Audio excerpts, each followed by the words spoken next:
Hello बच्चों, welcome back to our YouTube channel maths by G K sir. सो बच्चों, कैसे हैं आप सब? आई होप आप लोग अच्छे होंगे, पढ़ाई ज़रूर कर रहे होंगे। सो बच्चों, इसी तरह पढ़ते रहिए। जैसा कि प्रीवियस क्लास में बच्चों हम लोग एक्सरसाइज 3.3 के क्वेश्चन नंबर 1 और 2 को हमने सॉल्व कर लिया है हम लोगों ने। आज हम लोग करेंगे एक्सरसाइज 3.3 के ही क्वेश्चन नंबर 3 के कुछ पार्ट्स हैं, उनको करेंगे सॉल्व। ठीक है, सो बढ़ते हैं आज की क्लास में। शुरू करते हैं हम लोग क्वेश्चन नंबर 3 को पढ़ते हैं। पहले देखिए क्या है, आपके स्क्रीन पे दिख रहा होगा। इसमें दे रखा है form the pair of linear equations for the given following problems and find their solution by substitution method.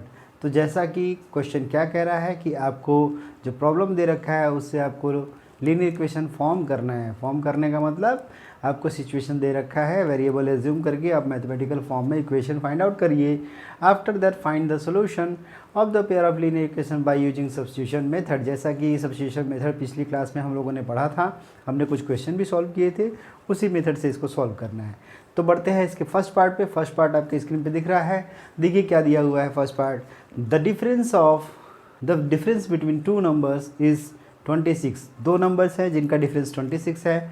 And one number is 3 times the other, और एक नंबर दूसरे का क्या है, 3 टाइम्स है। Then find them.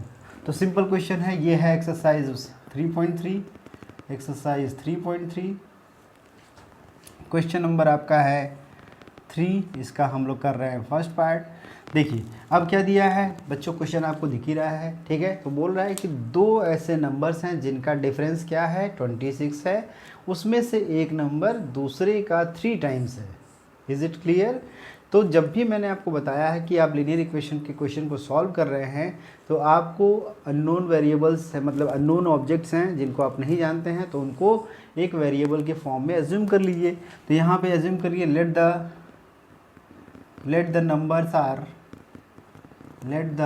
numbers are x and y। कोई दिक्कत क्या? दो वेरिएबल है, दो नंबर की बात बोला है तो दो नंबर हम ये एज्यूम कर ले रहे हैं। Let the numbers are x and y। अब यहाँ पे ये ज़रूरी नहीं है कि कौन इसमें बड़ा है, लेकिन आपको आइडेंटिफाई करना पड़ेगा खुद से, है ना। ये आपको पता नहीं कि कौन बड़ा है, लेकिन यहाँ पे हम एज्यूम कर लेते हैं let and also x is greater than y मान लेते हैं हम। ठीक है, ये अपने से एज्यूम कर लिया हमने। कोई ना कोई तो बड़ा होगा, इक्वल नंबर्स की बात हो नहीं रही है क्योंकि डिफरेंस दिया हुआ है। अब अकॉर्डिंग टू क्वेश्चन कंडीशन 1 क्या दिया है बच्चों? ये दिया है दोनों का डिफरेंस कितना है, 26 है। तो डिफरेंस हमेशा बड़ी क्वांटिटी में से छोटी क्वांटिटी को सब्ट्रैक्ट करके निकाला जाता है, ये सबको पता है। डिफरेंस का मतलब क्या होता है कि बड़ी क्वांटिटी में से छोटी क्वांटिटी को हमेशा सब्ट्रैक्ट किया जाता है, वही डिफरेंस होता है। कैसे? तो देखिए यहाँ पे क्या हो जाएगा, x minus y is equals to how much, 26। Is it equation number 1 और नॉट? ये बन गया कि नहीं बन गया? ये फर्स्ट इक्वेशन आपका बन गया। Is it clear? Now move to the second question, second condition, that is according to question case number 2 और सेकेंड सिचुएशन। सेकेंड कंडीशन क्या दे रखा है, one number is 3 times the other. तो कौन सा 3 टाइम्स होगा किसका? अब देखिए जो बड़ा नंबर होगा वही तो होगा, छोटा नंबर तो दूसरे का बड़ा 3 टाइम्स तो हो ही नहीं सकता है। तो इसीलिए हम बोलेंगे so x is equals to 3 times the other. अब दो इक्वेशन बन गए, बिल्कुल आसान है। क्या आप सब्स्टिट्यूशन मेथड से दोनों को सॉल्व कर सकते हैं? बिल्कुल कर सकते हैं। ध्यान दीजिए बच्चों, मैंने लास्ट क्लास में आपको बताया था, you are free to choose any one of the equation, है ना। आप किसी भी एक इक्वेशन को सेलेक्ट कर सकते हैं जिसमें से आपको वेरिएबल को सब्स्टिट्यूट करना है। ठीक है, आप किसी भी वेरिएबल को सब्स्टिट्यूट कर सकते हैं। इट मीन्स x को भी कर सकते हैं या फिर y को भी कर सकते हैं, आप फ्री हैं।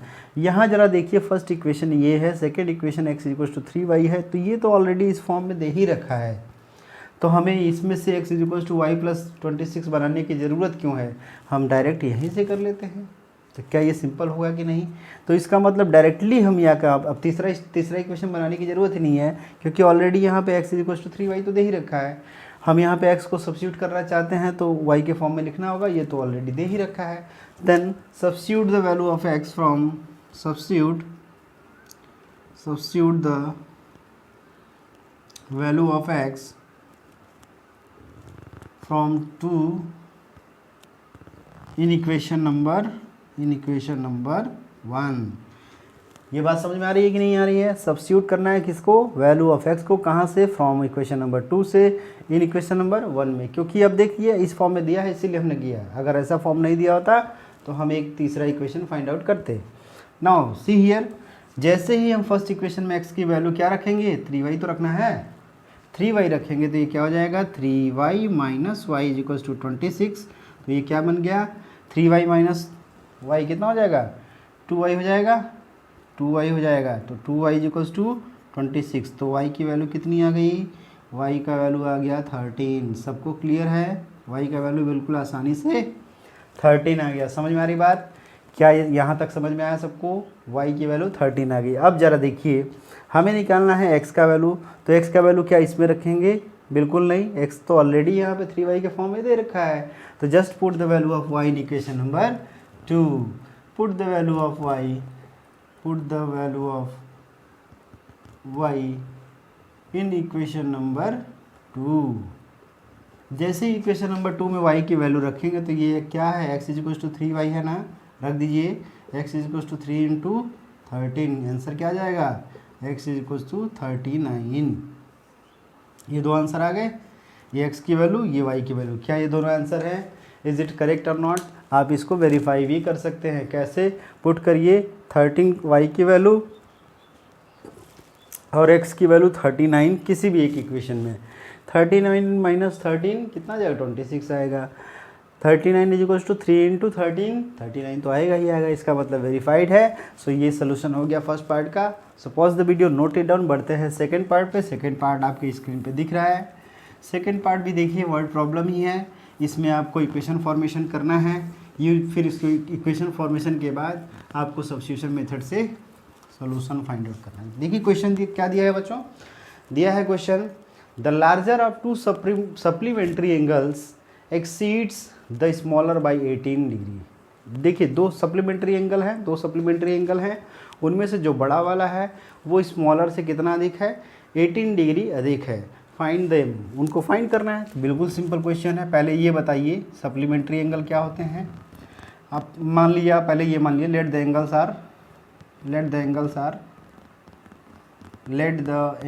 Are x degree and y degree. कोई दिक्कत है क्या? अब इसमें से कोई बड़ा छोटा तो होगा ही होगा, बिल्कुल होगा। यहाँ पे मान लीजिए let and also x degree is greater than y degree. ये दो स्टेप तो हमें करना ही करना है। अब जरा देखिए सप्लीमेंट्री एंगल क्या होता है बच्चों। सप्लीमेंट्री एंगल आपको पता है, आप पिछली क्लास में आप 9th में पढ़ चुके हैं कि the sum of two angles are known as, the sum of two angles is 180 degree, then the angles are known as supplementary angle. यानी the sum of two angles क्या है? The sum of two angles is equals to 180 degree, then angles are supplementary.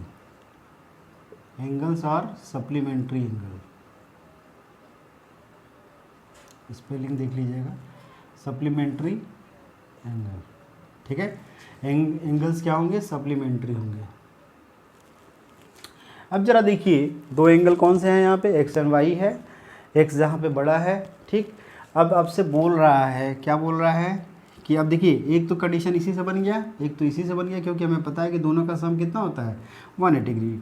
तो according to question, according definition, तो यहाँ पे लिख दीजिए according to definition of supplementary angle है। According to definition of supplementary angle, supplementary angle, तो क्या हो जाएगा? x degree plus y degree is equals to how much? 180 degree. This is equation number 1। अब अकॉर्डिंग टू क्वेश्चन अगेन क्या बोला है? दूसरा क्या बोल रहा है कि जो लार्जर एंगल है वो स्मॉलर से कितना अधिक है? 18 डिग्री अधिक है। तो ध्यान दीजिए स्मॉलर से अधिक है ना, कौन? लार्जर। तो x degree is equals to क्या हो जाएगा? y प्लस 18 हो जाएगा ना। होगा कि नहीं होगा? बिल्कुल होगा। y डिग्री से कितना अधिक है? y से 18 डिग्री अधिक है। तो y में जब 18 ऐड करेंगे तभी तो x के इक्वल आएगा। ठीक। अब देखिए पिछले वाले क्वेश्चन की तरह बिल्कुल सिंपल मिल रहा है कि नहीं मिल रहा है? यहाँ पे देखिए फर्स्ट इक्वेशन ये मिला, सेकेंड इक्वेशन में ऑलरेडी x के फॉर्म में, x y के फॉर्म में दे ही रखा है। तो यहाँ से तुरंत हमें क्या करना है? Substitute value of x in equation number substitute value of x in equation number 1। ठीक है, इक्वेशन नंबर 1 में पुट कर दीजिए। x की वैल्यू क्या है, y प्लस 18 है, y प्लस 18। ठीक है, और इधर कितना है, y डिग्री है इज इक्वल्स टू 180। सॉल्व कर लीजिए, y प्लस वाई कितना हो जाएगा, 2y हो जाएगा। इधर 180 माइनस 18 हो जाएगा, कितना हो जाएगा, ये देखिए। अब y बराबर यहाँ 2y बराबर कितना हो जाएगा, ज़रा ध्यान दीजिए। 180 माइनस 18 कितना हो जाएगा, 162 होगा क्या, 162 प्लस 8 70, यानी 162 हो जाएगा। तो इसका मतलब y की वैल्यू कितनी आ जाएगी, 2 8 जा 16, 2 1 जा 2। तो इस तरीके से y का वैल्यू कितना आ गया, 81 डिग्री आ गया। सिंपल है या नहीं है, बिल्कुल सिंपल है बच्चों। ज़रा देख लीजिए, सिंपल से आपको बोला है कि दो एंगल है x एंड y हैं, वो क्या है, सप्लीमेंट्री हैं। बड़ा वाला एंगल छोटे वाले एंगल से 18 डिग्री अधिक है, तो हमें सप्लीमेंट्री की डेफिनेशन मालूम है कि ऐसे दो एंगल्स जिनका सम 180 डिग्री होता है उनको हम सप्लीमेंट्री एंगल बोलते हैं। तो अगर x और y सप्लीमेंट्री है, इनका मतलब इन दोनों का सम कितना होगा, 180 डिग्री होगा। और साथ ही साथ बोला है कि जो बड़ा एंगल है यानी x डिग्री है वो कितना है, y डिग्री से 18 अधिक है। तो ये सेकंड इक्वेशन बन गया। अब इसके अकॉर्डिंग हम इसको सब्स्टिट्यूशन मेथड लगा देंगे, y की वैल्यू आ जाएगी। ये y का वैल्यू आ गया। अब put the value of y in equation number 2, put the value of y in equation number 2। Equation 2 में पुट कर देंगे क्या, y के, तब x की वैल्यू आ जाएगी, बिल्कुल आ जाएगी। x बराबर क्या दिया है, y डिग्री प्लस 18 डिग्री दिया है ना, रख दीजिए यहाँ पे। x डिग्री इक्वल्स टू कितना हो जाएगा, y की वैल्यू क्या है, 81 प्लस 18 डिग्री, तो कितना आ जाएगा, x की वैल्यू 99 डिग्री, ये आंसर आ जाएगा। दोनों वैल्यूज़ आ गया। अब ज़रा दोनों को चेक कर लीजिए, चेक करिए ज़रा, तो क्या 99 और 81 का सम 180 होगा, बिल्कुल होगा। 9 1 10, 9 8 17 180, 180 डिग्री आ गया। और साथ ही साथ देखिए बड़ा वाला जो एंगल है इससे 18 अधिक है कि नहीं है, बिल्कुल है। तो इस तरीके से आपका इस पार्ट का भी सोल्यूशन हो चुका है। So pause the video, note it down. बढ़ते हैं हम लोग थर्ड पार्ट पे। थर्ड पार्ट आपके स्क्रीन पे क्वेश्चन दिख रहा है। देखिए इसमें जितने भी पार्ट्स बच्चों दे रखे हैं आपको प्रैक्टिकल प्रॉब्लम्स पे बेस्ड है। आपको इक्वेशन फॉर्मेशन करना है, उसके बाद उसका सॉल्यूशन निकालना है using substitution method. Third part देखिए क्वेश्चन क्या दिया बच्चों, the coach of a cricket buys, एक क्रिकेट टीम है जिसका कोच है, buys 7 bats and 6 balls, 7 bats and 6 balls for ₹3800। Again later C buys 3 bats and 5 balls for ₹1750, यानी कि 3 bats and 5 balls for ₹1750। Find the cost of each bat and each ball. बिल्कुल simple सा question है। ऐसा question शायद मैंने formation में आपको बताया था इसके पहले। थर्ड पार्ट है, थर्ड पार्ट में देखिए क्या दिया। आप पहले यहाँ पे एज्यूम करिए, let the cost of 1 bat is equals to X rupees and the cost of 1 ball is equals to Y rupees। इतनी बात समझ में आ रही है, बिल्कुल आ रहा होगा आपको, है ना। अब इसके बाद देखिए बच्चों बढ़ते हैं। अकॉर्डिंग टू क्वेश्चन कंडीशन 1 क्या बोलता है, ये कह रहा है कि 7 बैट एंड 6 बॉल की कॉस्ट कितनी है, 3800 है। यानी 7 बैट की कॉस्ट, 1 बैट की कॉस्ट X रुपीज़, तो 7 की cost 7X rupees plus 1 ball की कॉस्ट Y रुपीज़, तो 6 बॉल की कॉस्ट 6Y रुपीज़। इन दोनों को मिला के कितना है, 3800 है। क्या इक्वेशन नंबर 1 बनेगा, बिल्कुल बनेगा। ठीक है। Again according to question second condition क्या बोला है, later C buys 3 bats and 5 balls. 3 bats मतलब 3X रुपीज़ प्लस 5 बॉल्स मतलब 5Y, कितना है 1750, यही तो दे रखा है। अब क्या हम लोग सब्स्टिट्यूशन लगाएंगे, अब ज़रा देखिए यहाँ पे सब्स्टिट्यूशन लगाने के लिए बच्चों अब आप जो है इक्वेशन नंबर 1 या इक्वेशन नंबर 2 किसी का भी यूज करेंगे जिसमें हम किसी एक वेरिएबल को सब्स्टिट्यूट करेंगे, या फिर आप x को करिए या y को करिए। सपोज दैट हम यहाँ पे इक्वेशन नंबर 1 से करते हैं। सो फ्रॉम इक्वेशन नंबर 1 हम x को करना चाहते हैं तो हम लिख देंगे 7x।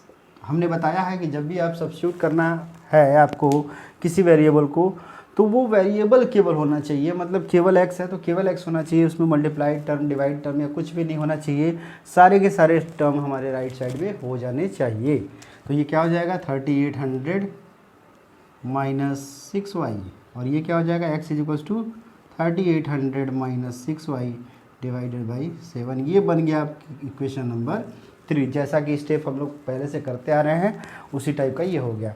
अब इस इक्वेशन नंबर 3 से x की वैल्यू हम लोग पुट कर देंगे किसमें, इक्वेशन नंबर 2 में। पुट द वैल्यू ऑफ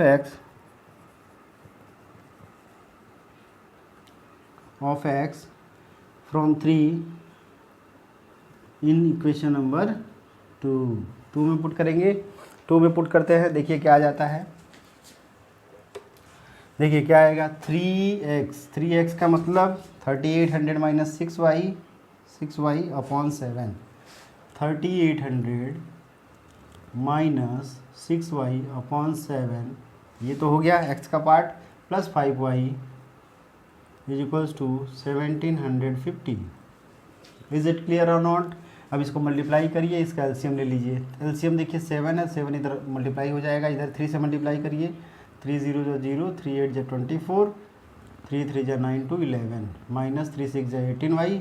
अब 7 का मल्टीप्लाई इसमें भी होगा, इसमें भी होगा, plus 35y is equals to, इसमें मल्टीप्लाई करिए, 7 0 जो 0, 7 5 जो 35, 3 कैरी बचा, 7 7 जो 49, 3 52, ठीक है। अब 5 बचेगा कैरी, 7 1 जो 7 5 12, ये आ गया 30। अब देखिए, अब इसको भी ये कांस्टेंट है, ये कांस्टेंट है, तो कांस्टेंट को एक साइड, वेरिएबल को एक साइड, तो यहाँ पे 35 माइनस 18 कितना हो जाएगा बच्चों, कितना जाएगा 27 नहीं 17y हो जाएगा, बिल्कुल सही 17y हो जाएगा। इधर देखिए, ये इधर 12,250 माइनस 11,400, इसको सब्ट्रैक्ट करिए, कितना आंसर आएगा, 0 माइनस 0 0 हो जाएगा, 5 माइनस 0 5 हो जाएगा, 12 नहीं जाएगा, 12 माइनस 4 18 8 हो जाएगा।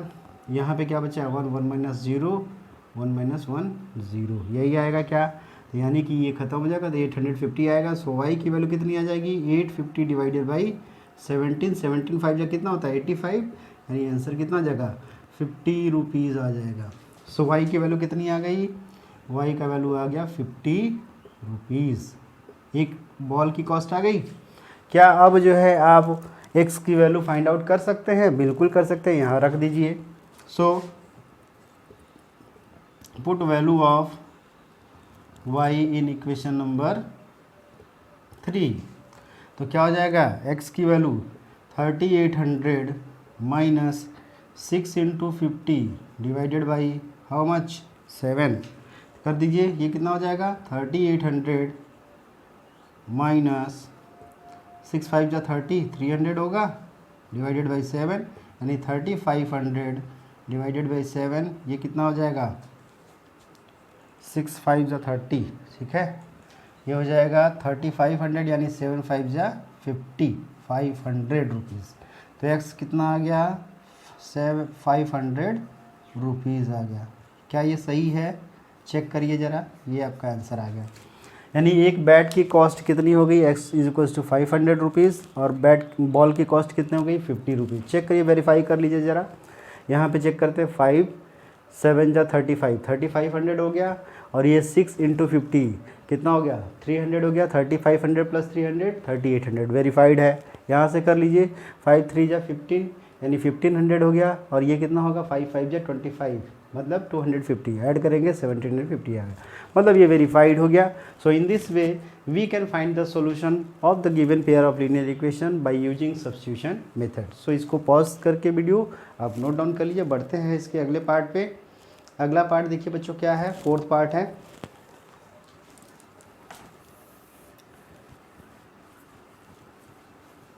फोर्थ पार्ट देखिए बच्चों, देखिए प्रॉब्लम्स बड़े बड़े दिए होंगे, लेकिन उसका इक्वेशन जब फॉर्मेशन हो जाएगा तो ये सारी चीज़ें आसान हो जाएंगी, बिल्कुल आसान हो जाएंगी, ठीक है। 4th पार्ट में देखिए बच्चों क्या दिया हुआ है, ये स्क्रीन पे दिख रहा है आपके। ये कह रहा है कि the taxi charges in a city, किसी सिटी में टैक्सी का चार्ज किस तरीके से है consist of a fix charge, एक फिक्स चार्ज है। जैसे कि मान लीजिए कोई अभी टैक्सी अब बुक कर रहा है तो एक फिक्स चार्ज होता है कि इनिशियल कॉस्ट इतनी लगनी ही लगनी है। आप वहाँ मतलब कि एप्लीकेशन का ही मतलब आपने अप्लाई किया उसी का चार्ज लग गया, ठीक। Together with the charge for the distance covered, यानी कि जितना उस साथ ही साथ, यानी एक फिक्स चार्ज है जो कि लगना ही लगना है, उसके बाद आप जितना डिस्टेंस कवर करेंगे उसका चार्ज लगेगा। अब बोल रहा है क्या, for a distance of 10 kilometre, जब आप डिस्टेंस 10 किलोमीटर अगर ट्रेवल कर रहे हैं, द चार्ज पेड इज़ ₹105, यानी 10 किलोमीटर का चार्ज कितना पे किया गया है, 105। And for a journey of 15 kilometre the charge paid is how much, 155, यानी कि 10 किलोमीटर के लिए 105, 15 किलोमीटर के लिए 155 rupees. What are the fix charges and the charge per kilometre, आपको पता करना है कि फिक्स चार्ज क्या है और डिस्टेंस पर किलोमीटर चार्ज क्या है वो बताना है। साथ ही साथ how much does a person have to pay for travelling distance of 25 kilometre. बिल्कुल सिंपल सा क्वेश्चन है। यहाँ पे दो चार्ज लग रहे हैं तो यहाँ पे एज्यूम कर लीजिए आप, let the fix charge is X rupees, इसको फिक्स मान लीजिए, कोई दिक्कत नहीं है। एंड चार्ज डिस्टेंस पर किलोमीटर, या सिंपली जो है चार्ज पर किलोमीटर चार्ज मान लीजिए Y रुपीज़ है, यानी पर किलोमीटर पे चार्ज आपका Y रुपीज़ लग रहा है और फिक्स चार्ज कितना है, X रुपीज़ है। पहला कंडीशन क्या बोला बच्चों, कह रहा है कि 10 किलोमीटर के लिए कितना चार्ज देना पड़ रहा है, 105 रुपीज़ देना पड़ रहा है, ठीक है। तो 10 किलोमीटर के लिए चार्ज, तो ये देखिए फिक्स चार्ज तो रहेगा ही रहेगा, यानी कि according to question case 1 fix charge तो ऑलरेडी आपको ऐड करना ही करना है, ये फिक्स चार्ज ऐड हो गया, ठीक है। अब इसमें पर किलोमीटर के अकॉर्डिंग जितना डिस्टेंस कवर करेंगे उतना चार्ज ऐड होगा। कितना किलोमीटर हुआ है, 10 किलोमीटर, 10 y कितना है, 105। ये इक्वेशन नंबर 1 बना क्या, बिल्कुल सही, इक्वेशन नंबर 1 बन गया। Again according to question second part क्या बोला है, 15 किलोमीटर के लिए कितना है, फिक्स चार्ज तो फिक्स चार्ज रहेगा ही रहेगा, 15 के लिए 15 इंटू वाई हो जाएगा, ये कितना दिया है, 155। इक्वेशन नंबर 2 बना गया, बिल्कुल बन गया। अब क्या करना है आपको, सब्स्टिट्यूशन मेथड लगा के इसको सॉल्व कर देना है। तो फ्रॉम इक्वेशन नंबर 1, जैसा कि पिछले क्वेश्चन में हम लोग करते आ रहे हैं, फ्रॉम इक्वेशन 1 क्या करेंगे, x इक्वल्स टू क्या लिख लेंगे, 105 माइनस 10y, कोई दिक्कत क्या, ये थर्ड बन गया इक्वेशन। अब इस थर्ड इक्वेशन को हम किस में पुट कर देते हैं, सेकंड इक्वेशन में। Put the value of x in equation number 2 from 3, यानी थर्ड इक्वेशन से x की वैल्यू उठाकर हम किस में रख देंगे, इक्वेशन नंबर 2 में रख देते हैं, ठीक है, 2 में रख देते हैं। अब जरा देखिए 2 में जैसे ही रखेंगे तो क्या बन जाएगा, x की वैल्यू कितनी है, 105 माइनस 10y, इधर कितना है 15y है, plus 15y is equals to 155। आ गया कि नहीं आ गया। अब मैंने बताया कि जो वेरिएबल होगा एक साथ होगा और कांस्टेंट एक साथ होगा, तो ये कितना हो जाएगा, 15 माइनस 10 कितना होगा, 5y हो जाएगा। इधर 105 जाएगा, सब्ट्रैक्ट होगा तो ये कितना हो जाएगा, 155 माइनस 105 जो कि कितना हो जाएगा, 155 माइनस 5 105 कितना हो जाएगा, तो यानी 5y इक्वल्स टू 5505, 50 रुपीज़ हो जाएगा, सॉरी 50 हो जाएगा। तो y की वैल्यू कितनी आ जाएगी, 10 आ जाएगा, y आ जाएगा 10 रुपीज़। तो ये क्या हो गया, चार्ज पर किलोमीटर निकल गया कि नहीं, इज़ इट सिंपल और नॉट। अब क्या करेंगे आप, अब जो है चार्ज पर किलोमीटर आ गया तो आप निकाल लीजिए सेकंड पार्ट में कि x की value. Now put the value of y in equation number 3 में पुट कर दीजिए। जैसे ही y की वैल्यू इस वाले इक्वेशन में पुट करेंगे थर्ड इक्वेशन में, तो देखिए क्या बन जाएगा, x बराबर 105 माइनस 10 इंटू एक्स की y की वैल्यू 10, तो ये x इक्वल्स टू कितना आ जाएगा, 105 माइनस 100, तो x का वैल्यू कितना आ गया, 5 रुपीज़ आ गया, यही तो है। तो x5 फिक्स चार्ज आपका कितना है, फिक्स चार्ज 5 रुपीज़ है और पर किलोमीटर चार्ज कितना है, 10 रुपीज़ है, यही आपको निकालना था। वेरी सिंपल ना, ये क्वेश्चन सिंपल लग रहा होगा आपको। इक्वेशन फॉर्म करना है, एक ठीक है। इक्वेशन आपने वेरिएबल को एज्यूम करके फॉर्म किया, फॉर्म करने के बाद सब्स्टिट्यूशन में लगाया, फिर इसके बाद एक्स और वाई की वैल्यू हम लोग निकाल लेंगे। आपको पता है कि अगर आप एक्स वेरिएबल को सब्स्टिट्यूट कर रहे हैं तो वाई की वैल्यू मिलेगी, वाई वेरिएबल को सब्स्टिट्यूट करेंगे तो एक्स का वैल्यू मिलेगा। ठीक है। इसका सेकेंड पार्ट क्या कह रहा है बच्चों? सेकेंड पार्ट कह रहा है कि for distance 25 kilometre, for distance 25 kilometre charge कितना होगा, 25 किलोमीटर के लिए चार्ज कितना होगा। तो आपको पता है कि फिक्स चार्ज कितना है, एक्स है, और पर किलोमीटर चार्ज कितना है, वाई है, तो 25 वाई, इसी की वैल्यू निकालनी है। तो ये कितना हो जाएगा, 5 + 25 × 10, तो कितना हो जाएगा 250, 5 + 250, तो टोटल चार्ज कितना हो जाएगा 255 रुपीज़। यही तो आंसर हो जाएगा, यानी कि 25 किलोमीटर के लिए चार्ज कितना हो जाएगा 255 रुपीज़ हो जाएगा। वेरी सिंपल, आप इसको आराम से जो है नोट कर लीजिए। बढ़ते हैं हम लोग अगले क्वेश्चन पे। So pause the video, note it down. बढ़ते हैं फिफ्थ पार्ट पे। फिफ्थ पार्ट देखिए बच्चों क्या है, फिफ्थ पार्ट जो है फ्रैक्शन का क्वेश्चन है। फ्रैक्शन के क्वेश्चन को देखिए कैसे करते हैं, ये भी आसान है, बिल्कुल है। इसमें बनाएंगे इक्वेशन। क्या दिया हुआ है, अ फ्रैक्शन ऑफ 9/11, एक फ्रैक्शन जो है 9/11 हो जाता है, यानी कि ये fraction becomes 9/11 if 2 is added to the both the numerator and denominator. यानी कि एक फ्रैक्शन कैसा टाइप का होता है, एक्स और वाई, x/y के टाइप का होता है, मतलब ऊपर न्यूमरेटर होता है, नीचे डिनोमिनेटर होता है। न्यूमरेटर और डिनोमिनेटर दोनों में जब हम 2 ऐड कर रहे हैं तो फ्रैक्शन क्या बदल जाता है, 9/11 में हो जाता है। अगर 3 ऐड कर रहे हैं किसमें, both the numerator and denominator, it becomes 5/6, then find the fraction. बिल्कुल सिंपल क्वेश्चन है। बढ़ते हैं हम लोग फिफ्थ पार्ट पे। लेट द फ्रैक्शन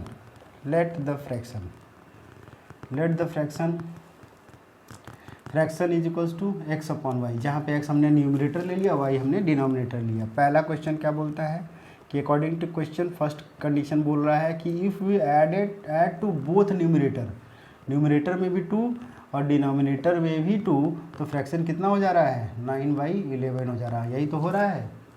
क्या अभी इक्वेशन है? नहीं, अभी इसको हम सॉल्व करेंगे, सिंप्लीफाई करेंगे। 11x + 22 = 9y + 18।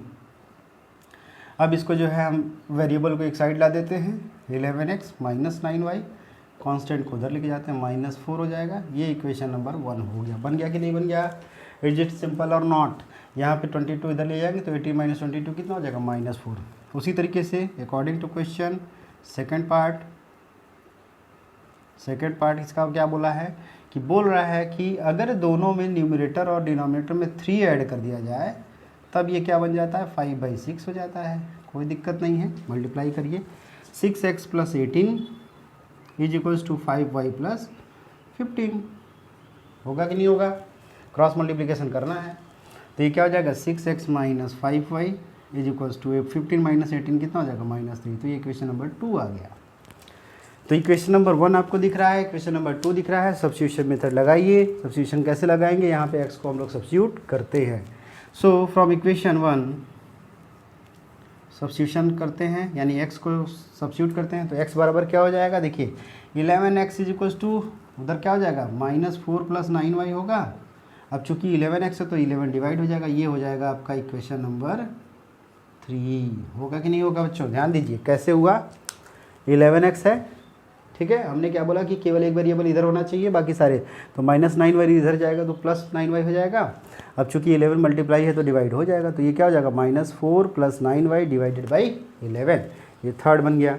अब क्या करते हैं हम लोग, अब इसमें करते हैं हम लोग put the value of x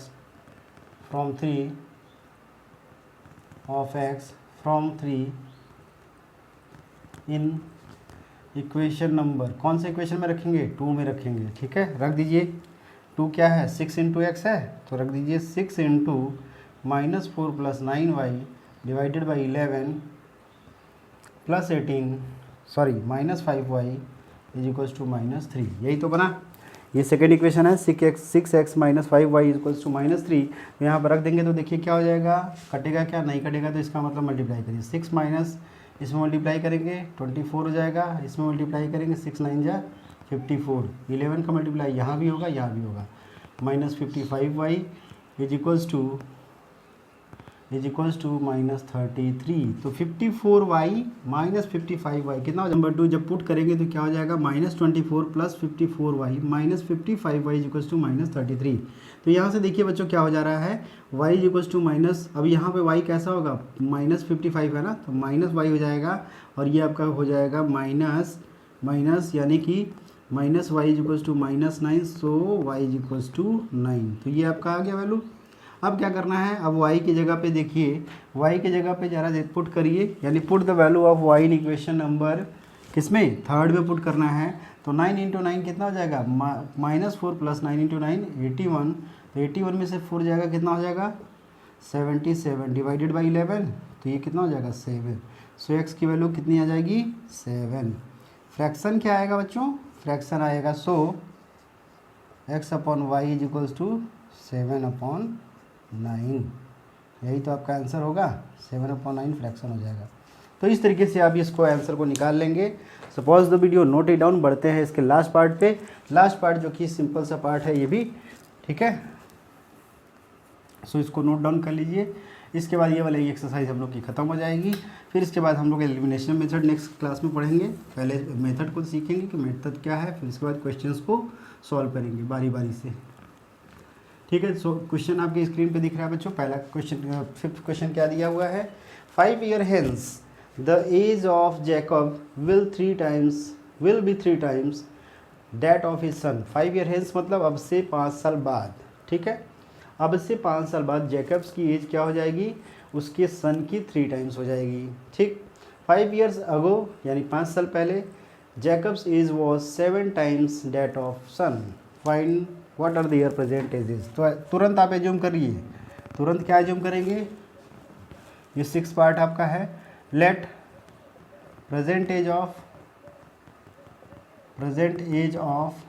Jacob, इसको मान लीजिए जैकब की एज कितनी है? x ईयर्स, ठीक है। प्रेजेंट एज ऑफ सन, इसको मान लीजिए y ईयर्स, ठीक है। ये x ईयर्स हो गया, ये y ईयर्स हो। अकॉर्डिंग टू क्वेश्चन क्या बोला है? अब बोला है कि 5 years हेंस मतलब आफ्टर 5 years। आफ्टर 5 years दोनों की एज क्या होगी? आफ्टर 5 years दोनों की एज जैकब कितना हो जाएगा? जैकब्स एज कितना हो जाएगा? x + 5 होगा कि नहीं होगा? 5 ऐड हो जाएगा ना बच्चों। अब से 5 साल बाद निकालना है तो 5 ऐड हो जाएगा। सन की एज कितनी हो जाएगी? ये भी 5y + 5 हो जाएगा। अब क्वेश्चन क्या कह रहा है कि अकॉर्डिंग टू क्वेश्चन केस 1 कि जैकब की एज कितनी होगी? जैकब की एज हो जाएगी 3 times of this. 3 times of this मतलब x + 5 is equals to 3 times of y + 5। तो इसे इक्वेशन बनाइए, x + 5 is equals to 3 y + 15। तो ये क्या हो जाएगा? इधर आ जाएगा x - 3y is equals to 10। ये इक्वेशन नंबर 1। तो ये आपका पहला इक्वेशन बन गया, यानी इस कंडीशन के अकॉर्डिंग फर्स्ट इक्वेशन बन गया। अब बनाते हैं हम लोग 5 years ago। 5 years ago इसकी एज क्या होगी? दोनों की एज 5 साल पहले निकालनी है। जैकब की एज कितनी हो जाएगी बच्चों? जैकब की एज हो जाएगी x - 5। उसी तरह सन की एज कितनी हो जाएगी? ये हो जाएगा y - 5। होगा कि नहीं होगा? बिल्कुल हो जाएगा। अब according to question condition number 2 बोला है कि 5 साल पहले जो जैकब की एज होगी वो 7 times ऑफ हिज सन, यानी x - 5 is equals to 7 times of y - 5। होगा कि नहीं होगा? ज़रा इसमें रख लीजिए, x - 5 बराबर 7y - 35। तो क्या बनेगा equation? x - 7y is equals to 30 ये जो 5 उधर जाएगा तो -30 हो जाएगा। ये इक्वेशन नंबर 2 हो जाएगा। ये समझ में आया? अब इससे क्या करना है? फ्रॉम इक्वेशन नंबर 1 सब्स्टिट्यूशन लगाइए। From equation number 1 x is equals to written as 3y + 10। ये हो गया इक्वेशन नंबर 3 से पुट करिए x की वैल्यू 2 में। Put value of x in equation number 2 में पुट करिए। ये क्या हो जाएगा? 3y - 10 + 10 - 7y is equals to -30। ये ज़रा देखिए बच्चों, 3 और 4 7 कितना हो जाएगा? निगेटिव है, -4y हो जाएगा। और ये 10 उधर आ जाएगा तो -40 हो जाएगा। बिल्कुल हो जाएगा। तो ये माइनस माइनस कट गया, y की वैल्यू कितनी आ गई, 10 आ गया, y का वैल्यू 10 आ गया। Put the value of y in equation number third, तो थर्ड में पुट करिए, again put value of y in third equation में पुट करिए। देखिए क्या हो जाएगा, x is equals to 3 into 10 plus 10, तो कितना हो जाएगा, x बराबर 40, तो यानी 40 ईयर्स का ये हो गया, 40 ईयर्स, और ये 10 ईयर्स का ये हो गया। तो इस तरीके के आंसर ये आ गया, एक आंसर ये आ गया। सो आप वेरीफाई भी कर सकते हैं क्या ये इक्वेशन सही है, ज़रा देख लीजिए, यहाँ पे चेक करिए, x की वैल्यू 40 रखिए, 40 माइनस 3 इंटू 10 रखिए 30, 40 माइनस 30 इक्वल्स टू 10, सही है। यहाँ पे रख के चेक कर लीजिए, x minus 7 40 minus 7 into how much 10, तो माइनस 70 और प्लस 40 कितना हो जाएगा, माइनस 30 हो जाएगा। इसका मतलब ये सोल्यूशन आपका सही है, ये आंसर आपका सही है। तो इस तरीके से बच्चों ये एक्सरसाइज आपका ख़त्म हो चुका है। बच्चों अब हम लोग नेक्स्ट क्लास में एलिमिनेशन मेथड को सीखेंगे कि कैसे हम लोग एलिमिनेशन मेथड से जो है सॉल्यूशन फाइंड आउट करते हैं, जो कि बहुत ही सिंपल मेथड है ना। आप उसको लगाएंगे, आप उसको सॉल्व करेंगे तो आपको काफ़ी वो सिंपल महसूस होगा, क्योंकि काफ़ी आसान मेथड है। तो उसको नेक्स्ट क्लास में हम लोग कंटिन्यू करेंगे। सो आज के लिए बस इतना ही। वीडियोस हमारी क्लासेज अगर अच्छी लग रही हैं, हमारे वीडियोज़ अगर अच्छे लग रहे हैं, आपको सारी क्लासेस पसंद आ रही हैं, सब क्लासेस में सारी चीज़ें आपको अच्छे से समझ में आ रही है, तो हमारी वीडियोज़ को लाइक करिए, हमारे चैनल को सब्सक्राइब करिए और अपने फ्रेंड्स के बीच में ज़्यादा से ज़्यादा इसको शेयर करिए। So thank you everyone.